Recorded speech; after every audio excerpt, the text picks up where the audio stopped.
Friends, সবাই কেমন আছো? আশা করি সবাই খুব ভালো আছো।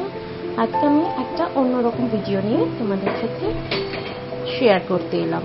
চলো তাহলে দেখে নাও ভিডিওটা।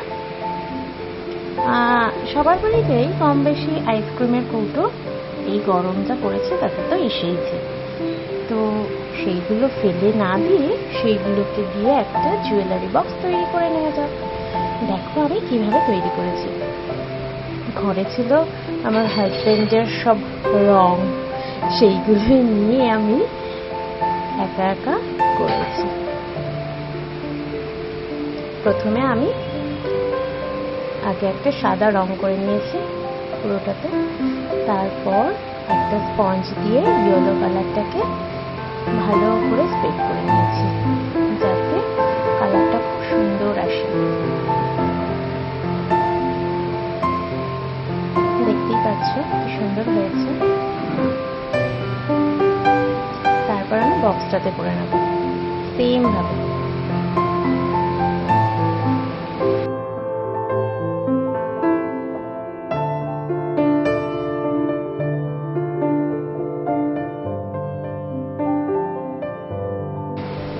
যেমন পেরেছি তেমনই এঁকেছি। তোমরা সবাই দেখো কেমন ভাবে করেছি।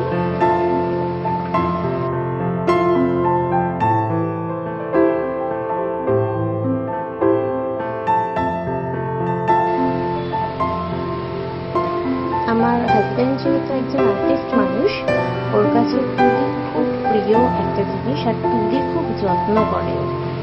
তো আমাকে সেটাই বলছে যে তুলি নিয়ে কাজ করছে, তুলিতে যেন রং না লেগে থাকে, তুলিগুলো যেন ভালো করে ধুয়ে রেখো।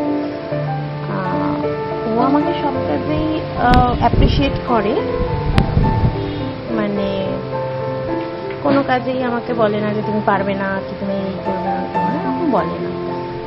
বলে যে চেষ্টা করো, দেখো ঠিকই হবে, উৎসাহ দেয় আর কি। তো যাই হোক, সেটাই বলছিলাম। আর ভিডিওটা পুরোটা দেখো, ভালো লাগলে অবশ্যই একটা লাইক করে দিও, কমেন্ট করে দিও, আর তোমরাও বাড়িতে চেষ্টা করো যাতে এরকম সুন্দর কাজ করতে পারো। একদমই সহজ পদ্ধতিতে করেছি, দেখো একদম কঠিন কিচ্ছু নয়। ভিডিওটা দেখার জন্য, ভিডিওটা কিন্তু শেষ পর্যন্ত দেখার অনুরোধ রইল, সবাই দেখো।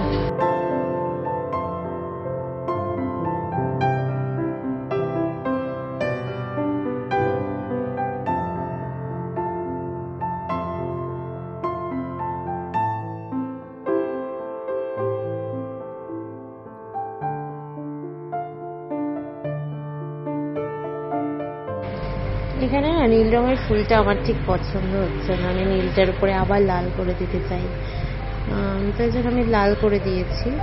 দেখো কেমন লাগছে এখন।